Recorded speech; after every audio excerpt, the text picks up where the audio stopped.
are back, and I'm so excited for another day of learning, expanding, and elevating our brands as creatives. I'm your host, Britt Waters, and welcome to another 202 Creates MasterClass. You know 202 Creates. It's an initiative of DC Office of Cable Television, Film, Music, and Entertainment, led by our leader, Director Angie M. Gates. We're designed to celebrate, support, promote, and educate district creatives just like you. And I'm excited for our featured guest, not just because he's a friend of mine, but a saxophonist, a musician, an entrepreneur, founder of the Capitol Hill Jazz Foundation, and of course, a DC native, Herb Scott. Thanks for joining us. Are you ready to spill your secrets? I am so ready. Thank you so much for having me, Britt. Absolutely. When I found out you were on here, I was like, this is so great. This is going to be like us just hanging out. And I haven't seen you in so long because of everything going on.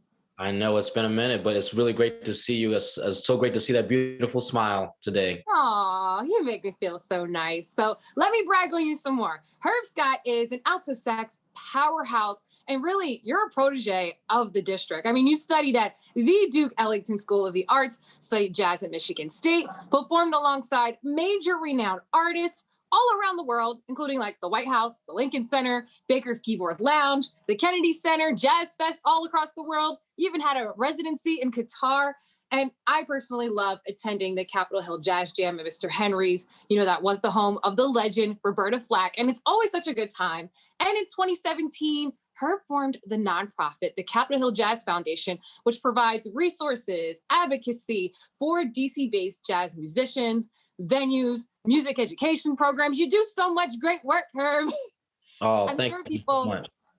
Yeah, I just know people are always asking you how. So I want to jump into that. What advice would you give to someone who kind of wants to lead the path that you've led in this industry? I would say do your research. I would say that that being an expert in this field is super important. It's super important to not only just know your craft as an artist, if there's an artist that's beginning as an entrepreneur and as an advocate, but you really want to understand how the government interacts with the arts and culture scene. You want to understand from a scientific point of view how sound, if that's your field, relates. And you want to understand the history of everything that's come before you in the specific area that you are focusing in. So that can be a very broad topic, but being an expert is something that has taken me very far, and especially in my advocacy world. And you've had so much education in music and all of those things. How would you tell people to seek that out? I would say, well, first of all, finding a great teacher and having that bond is important, whether you are in the arts field or whether you're in the journalism field. Those teachers can make a huge impact on your career. And my teachers and my current and past mentors were really instrumental in helping me start in some cases, but and also finish and be successful at my education experience. So really finding that particular program and that professor or educator or mentor, it will really do you best, especially if you're going to learn an instrument. If you want to learn the guitar, you want to learn the piano, YouTube is great, but it's also really great to have someone who has been doing this for a long time. Definitely. Yes, YouTube University is great, but I understand as a former musician myself, way back in the day. But right. Let's go back to where it all began. You really grew up in the jazz community in DC. I remember hosting your first festival and meeting your mom, and she was so proud of you. But yep. I do know that you got inspiration to do jazz from your father. Can you talk about that? Definitely. So my father, while not a musician himself, was a fan, and he was also he's not with us right now, but he grew up on U Street, and during the time when Miles Davis and John Coltrane and all of the Lou Rawls and all these different performers would populate U Street, from the Lincoln Theater to the Howard Theater from Bohemian Caverns to other clubs. And so when I came along, he wanted to, I guess, live vicariously through me, but he also spent a lot of time showing me, recordings. We listened to John Coltrane's recordings, Giant Steps and My Favorite Things over and over and over again until we had to buy a new tape. And then CDs came along, and then we had to, buy new CDs of it because we just wore it down. So my father, had a huge impact on me starting the saxophone and and he helped me get lessons at a place in Adams, Oregon, by the name of the Sitar Center for the Arts. And so that's where my musical background really begins. It begins with my father really introducing me to the music and me falling in love with the music before I played the saxophone, that by the time that I started taking lessons, I was certain that, like, this is what I want to do. I don't want to do anything else. I don't want to go to the carnival today. I want to go practice the saxophone today. That is true passion. And just hearing you talk and name all these DC landmarks, you are so DC, Herb. You know, back to like all of these moments that you're reminiscing on, what are some of the lessons that you wish you learned a little bit earlier in your career? You know, I think about this a lot because, you know, you try not to repeat. You want to continue to learn. You don't want to repeat things that may have held you back, or, you know. And so I would say that one of the key things that I've learned, especially as informing the foundation and the advocacy, as the music world and the advocacy world have started to intertwine for me, which is really having a great footing and grounding in who you are, and to not be swayed by the decisions of other people. Don't allow others' opinions or decisions to disturb you, to take you off your path. I think that oftentimes in this world that we live in, you know, advertisers and marketers are competing for our attention all the time, that, you know, we can be so distracted with those things, and then everyone has their opinions. So I think the greatest lesson that I learned is to trust in yourself. And do not allow other opinions to distract you from which your path is. I love that. Keep your eyes on the prize and your feet on the ground. That's right. That's right. So jazz has been a passion for you, but like you said, this is a business. Can you share with some of the creatives that are watching how to understand the business landscape of your craft and some of the lessons you learned business-wise to be successful? For sure. So, I mean, you know, this is where my mom comes into play, because I grew up watching her as an entrepreneur.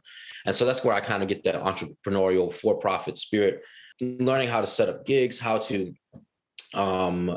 essentially, you know, engage other people to hire me, you know, to recommend me to, you know, and those sorts of. So, you know, I spent a lot of time booking gigs and finding ways to make money in the for-profit world, which I think the general musician world kind of has somewhat of an understanding of when it's on the local level. And the nonprofit world is a whole nother ball game. And I would say that, you know, once again, having a strong mentor has really helped me navigate that landscape, because the industry continues to change. I mean, you know, 10 years ago, we would not be conducting this interview over Zoom, or even, you know, 20 years ago, there was virtual what, you know what I mean? So, so I think being educated, constantly educating yourself on how the industry, how technology is changing, will put you ahead of everyone constantly. I even know Mark Cuban, you know, the billionaire, you know, he that's one of his things, is that he regularly educates himself on the new things that are coming up in his world, because he wants to be competitive. And so in order to be competitive in today's world, whatever industry you're in, whether it's the arts or sports world or journalism or whatever, that really being educated about that, you know, what's coming is going to put you ahead. Without continuing to repeat myself. That. Yeah. I like that. And it's so important, because there's so many times I get caught up and I'm like, I don't want to learn a new skill right now. Oh, TikTok's taking off. Now we got to do that. But right. I always see you involved with so many things. So you really do practice what you preach. We have to be. We have to. I wish it was easy enough to just show up and play the sax, or just show up and perform, or show up and talk. But now more than ever, we're seeing artists get more and more involved in their communities. So how can you tell a creative how to use their voice to really champion change? Well, I can tell an artist from the way that I have done it in my ways. And once again, that's such a very broad question because I think one key thing that comes to mind as you bring that question up is organizing your thoughts and organizing what your goals are. Oftentimes we can see a problem and we can just be mired down by the problem, but not really be thinking about any solutions. So having kind of a solution-driven approach where you're looking at long-term and short-term and long-term goals for whatever your kind of, thing that you're trying to attack. If it's like, okay, well, this park over here, has been worn down for a long time and there's a lot of people hanging out and we want to make it a place for children to play. There's certain steps that you can, do to get there. In my particular example, I noticed that around 2015 or so, around 2016, that there were a number of jazz clubs in Washington, D.C. that were closing, performance venues. Bohemian Caverns Jazz Club, when they closed, it was super impactful for the jazz community and the arts community because that was the one place on U Street where you could see national and international jazz acts right there on U Street. And so the advocacy began to really address to engage our elected officials to see what could be done to keep our venues from closing and how could we encourage the venues that are already open to be robust and to be thriving.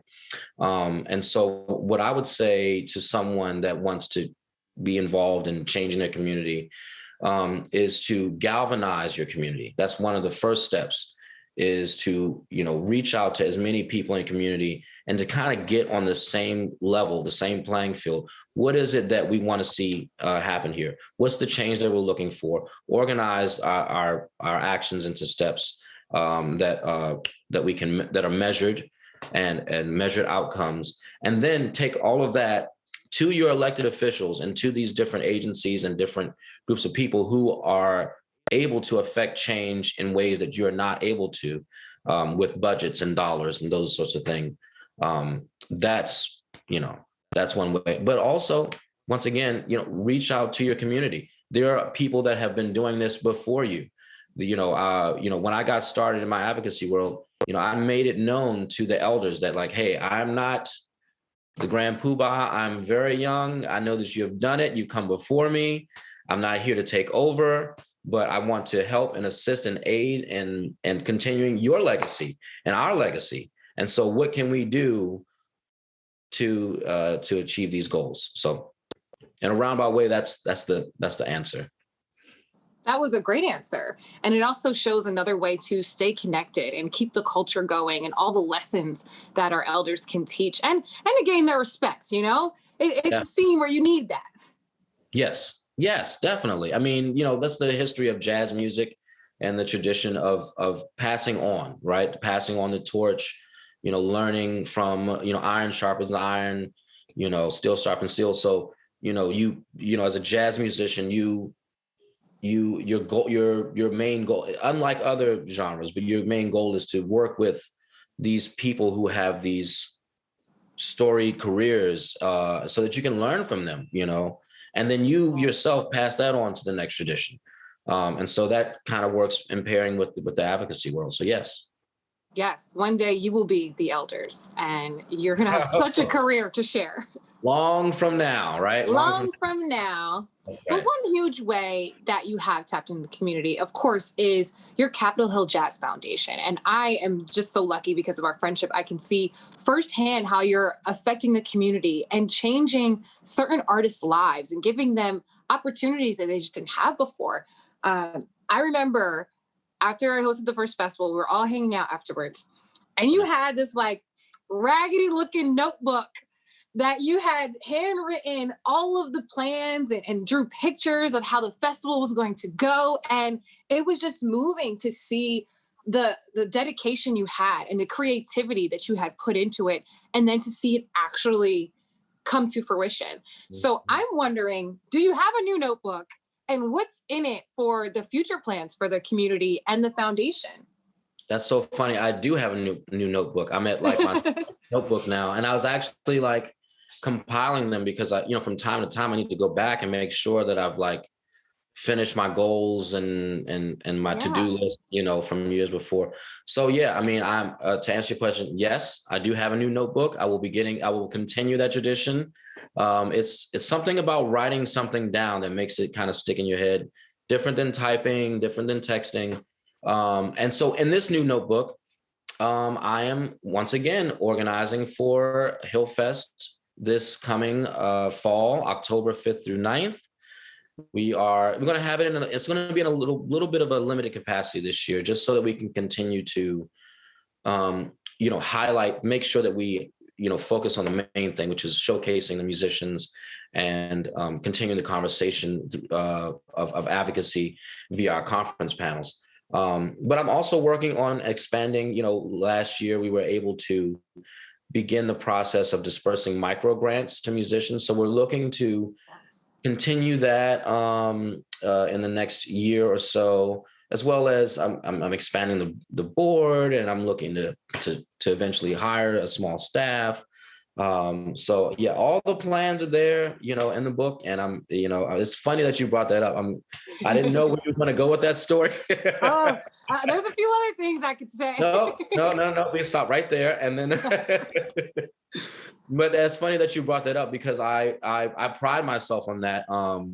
Because that's it's kind of like a journal in ways, because I'm also keeping like, notes on like where I am personally, mentally, with my career and so, but yeah, that's another thing that I do regularly mention that to my friends, like, hey, you should write your stuff down and keep it someplace where you can regularly reference it and build upon it, because you never know, it might be, super valuable one day. You might have to go back to it, Yeah, it stuck out to me because I was just like, I haven't seen anyone write that much in a while. And I remember way back in the day when I was trying to memorize scripts, I would always write them out, because there's a connection that your body is doing, that it connects to your brain. And, to have your goals be stuck in your head and be a constant reminder, that's a big deal for you. That's true. And it's also, that's a good point, because it doesn't go away. Like once you write it down, it's like like if you don't check it off on paper, it's also unchecked off in your brain too. So you're like walking around like, oh man, I knew I wanted to start that clothing line, Yeah. So yeah, you're absolutely right. And I would imagine that learning, I had to learn a Frederick Douglass speech one time when I was a kid. Never again. So kudos to you for learning scripts and memorizing that stuff. Can't do it. I can't play the sax and rap and all the things that you do. But when I think about, your advocacy work, I'm thinking, I would hope that everyone wants to do good for the community, but it's just not as easy as it looks. What are the challenges that come with advocacy? Well, one of the big challenges with being a jazz advocate is the jazz part. Unfortunately, one of the biggest challenges with being an advocate is just so many competing issues. When you're working to try to influence legislation and budgets, and you're trying to influence elected officials, they only have but so much bandwidth. There's only but so much time that they can spend on an issue, and everybody has an issue. I had no idea. One day I was down on the Hill, lobbying, and I mean that in the loosest sense of the word, just kind of visiting offices and talking to staff, and getting in the elevator. We were like in the Rayburn building, and like the candy lobby was in the same elevator as us. Like we were like, oh, who are you? We're like, we're the jazz lobby. And they're like, oh yeah, we're the candy lobby. I'm like, the candy lobby. I'm like, God, and it's so I'm over here talking about jazz. They didn't spend 45 minutes talking to the candy lobby, and of course, what are the candy folks fighting for? I'm so confused. I don't know, more sugar. I don't Oh my! I don't know. So like, that's the one of the main issues. Like, unfortunately, there's so many negative issues too, right? Like there's crime and guns and violence and, this, that, and the other. And so when you're trying to like come behind those folks, the message isn't always heard. The other issue is that when you're an arts advocate, when you're a jazz advocate, you're really an arts advocate, right? In a kind of a sense, because there's a big A, which represents all of the arts. That's like performing arts, that's visual art, that's theater arts, that's right. But then, well, I'm a music advocate. So then you're advocating in a subset of the arts for music. But then, you're not advocating for all music because I'm a jazz advocate. So that's kind of the biggest issue, is that really kind of traversing that, that kind of pathway where you're starting with arts, you want to get people to recognize the value of arts, but then the value of music, but then the value of jazz. So that's kind of a big one there. That's just one of the main issues. And I see it all coming together, because when you talk about, issues in the community or issues when it comes to mental health, jazz really aids all of that. Your guys are so much more than just music and just artists. It really is something that a lot of people depend on for their well-being. Definitely. I mean, I remember in college, my friends mentioned that jazz is the first emo music because there's so many ranges of emotions that can be expressed within particular piece, or even someone's improvised solo, or of course during the course of an album, or even of course someone's whole career, and that's something that we've kind of gotten away from a little bit as a culture. Having improvised music, it touches you in a different way than you listening to the same, like the song that you love over and over again. Like you can listen to that recording over and over and over again, but it's different than when you go hear that perform live and there's some improvisatory elements there. And then you're like, wow, I didn't know. It opens up your mind, it opens up your spirit, your heart, it opens up a lot of different things. So yeah, jazz music. And then also the fact that, it's largely instrumental music, jazz music, yeah. Right? And so, you don't have the words defining how you're supposed to feel for that song. You might hear somebody say that they're sad, but the beat is happy. And so you're confused, but when you listen to jazz music, you listen to instrumental music, classical music too, and other instrumental music, you can hear, you and self-interpret what the emotions that are being expressed there. So yes, the mental health thing is, when the music, when I'm tired of Lil Wayne and Jay-Z, I definitely can recline back into my John Coltrane and Miles Davis. I love that. So let's get into the music. Sure. I remember the first time I heard "At the Jazz Show," catch me at the jazz show, at the jazz show. I was like, look at her rapping. Like, it was so real. You were talking about like rap money versus jazz money, but it was still like fun and catchy. Mm-hmm. And it really was just a great track. And now that you're dabbling into Spanish music with Baila, congratulations. Yeah. And going from playing saxophone to being a rapper, like, were you nervous making that transition? I was. The jazz show, it was a joke kind of at first, a little bit. Like I made it in my room, and it was more like a commentary on like not getting paid enough from gigs at that point. And I was just like, I've been fooling around making beats, and I was just like, I'm gonna just put this out. And then I was like, oh, I should start doing this at gigs. And I wrote a second verse, and then people started to associate me with this song, even though I didn't really have a recording out of it. And so I finally said, well, let me put a recording out of it since people already know the song. And it made such an impression versus my instrumental jazz stuff that I was like, maybe I have something here. Maybe this is, also like, jazz music. I love jazz music. I love swinging and playing the blues and all that stuff. But unfortunately, our culture, has gotten so far away from that unless you're, involved in music education and those sorts of things. And, oftentimes when you just want to relax with your friends and go out to the club or come from the club, you want to hear something that kind of fits that that kind of mood or whatever. And so when I recorded at the jazz show, I wanted a recording and all these other ones to have, I wanted to be able to turn on something from the radio and then turn on my song and not have it seem like a completely different thing. Like you would have to stop and like feel like you had to like sit and listen, but that you could enjoy it, you could dance to it. And the Baila was more inspired by, recently I took some trips to Miami. I hadn't really spent any much time down there, but immediately upon going, I realized, oh, I have to speak Spanish here because the Lyft drivers don't speak English. I'm going in the store, they don't speak English. And I, growing up in DC, I learned to speak Spanish just from going to school and hanging out with my friends and spent some time in other countries. And I said, I should really utilize, I don't have to like, rap a novel, I don't have to rap a whole album in Spanish, but I can definitely, have a short song that I can enjoy while I'm in Miami that fits while I'm on the beach. Because listening to some of these other jazz songs on the beach, I was like, man, this doesn't really fit. But, listen to Baila after a couple, it fits. Yeah.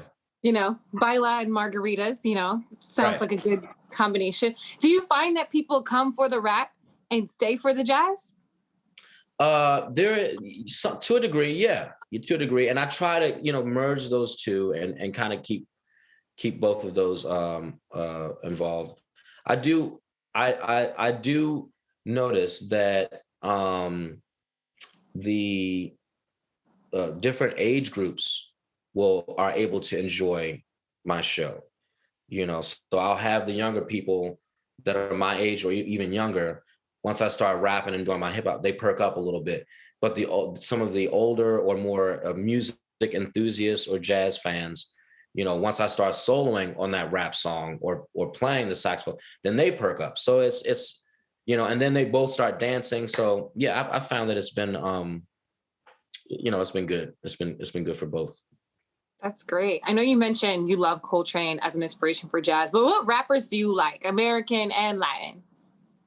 I like J Balvin. Recently, I just became a fan of him in terms of reggaeton. But, I grew up, one of my greatest rap groups is Bone Thugs and Harmony. I mean, oh, yes. The way that they would rap, and I try to imitate the way that they rap when I play. That was kind of one of the first groups that I tried to imitate while I play. There's a lot of like repeated notes that they do, and utilizing certain aspects of the harmony. So definitely in that way.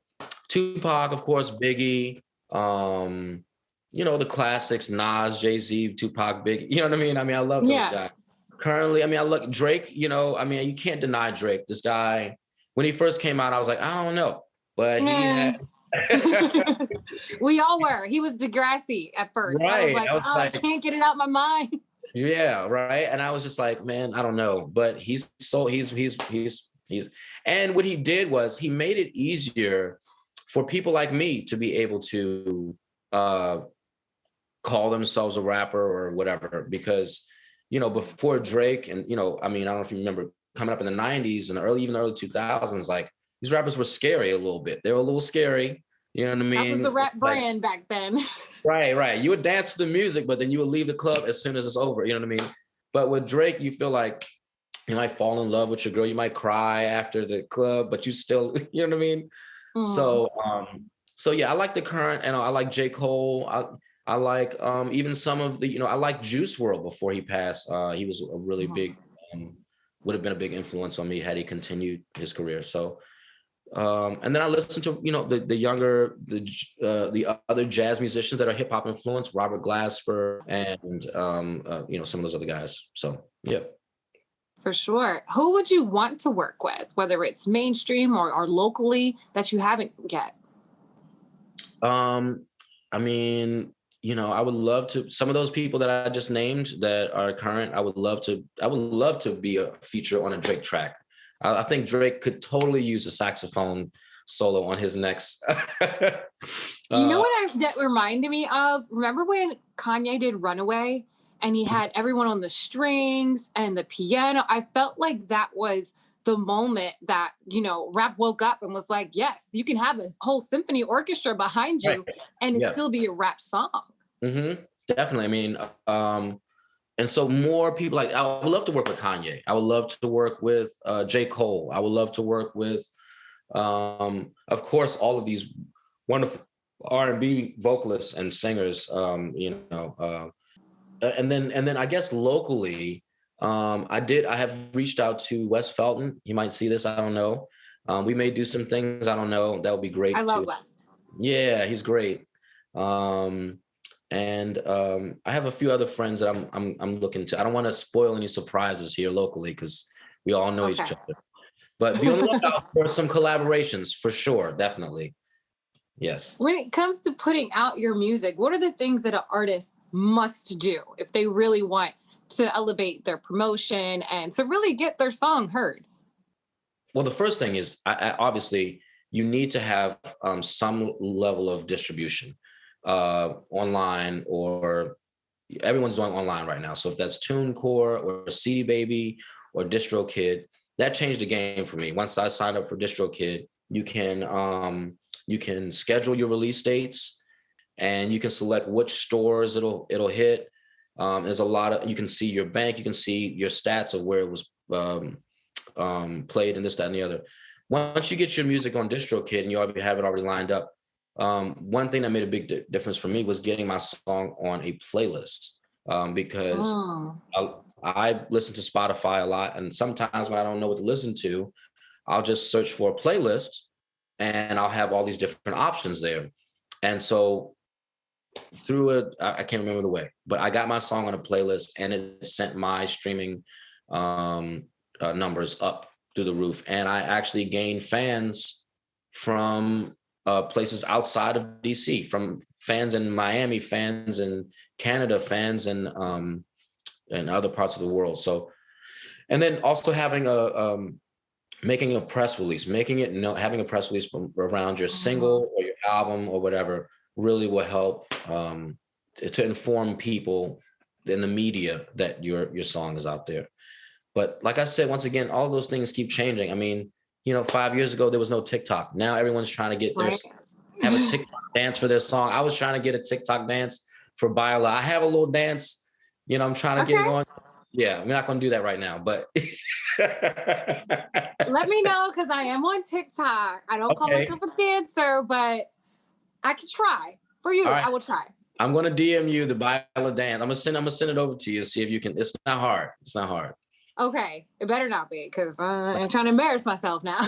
I'm the musician, not the dancer, all right? So I'll leave that to them. But I love our community. I love all of the artists in DC. Can you talk about who's in your tribe and how they've helped you, and the people that are there to tell you, oh, that's good, or oh, that's whack, or like, oh, that's a good direction, or there to share your things and just really advocate for you?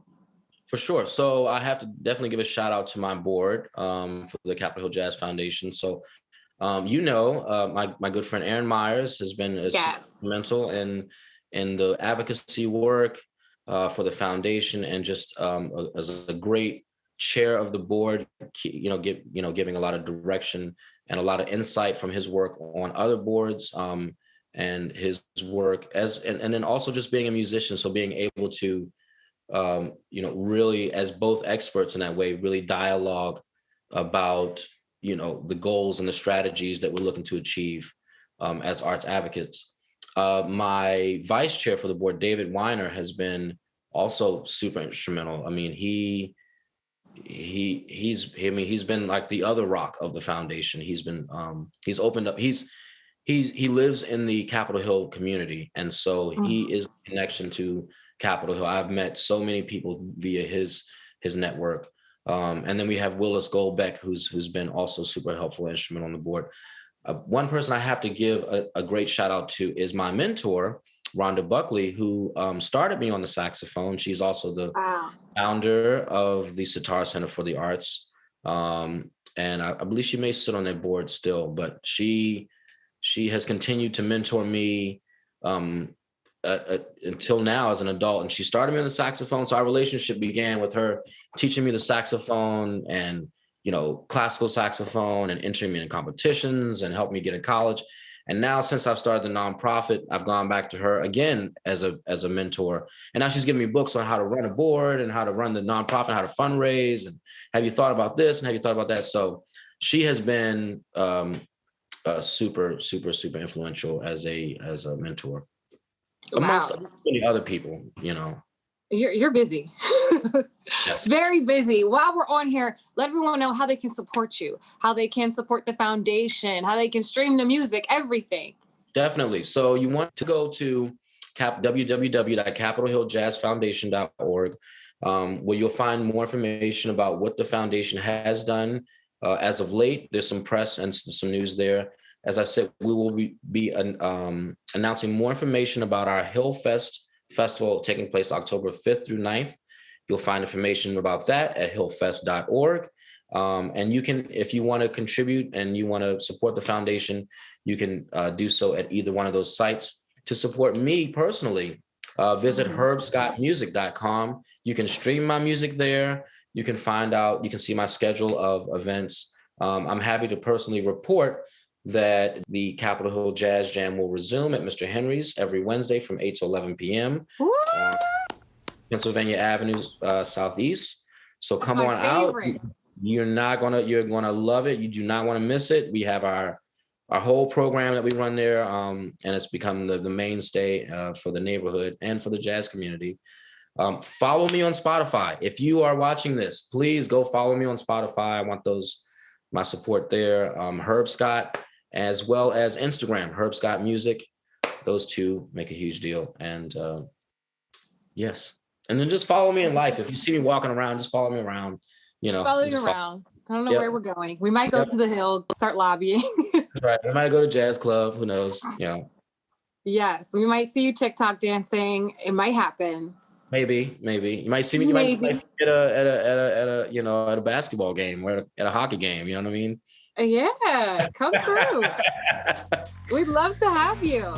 Definitely. Thank you so much, Herb. It's been an honor to witness everything that you do for the city and all of your talent. I'm happy to be your friend, and I'm happy you're on MasterClass. Thank you so much. Thank you so much. You're excellent. I mean, I know why they got you doing this, because you are excellent. You're, you know what I mean, on point with it.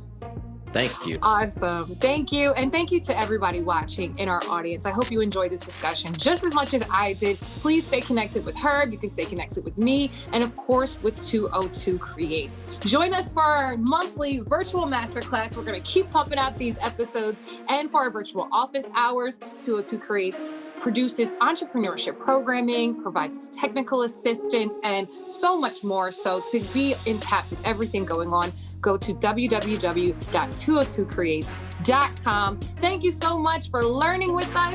I'm Britt Waters, and I'll see you next time.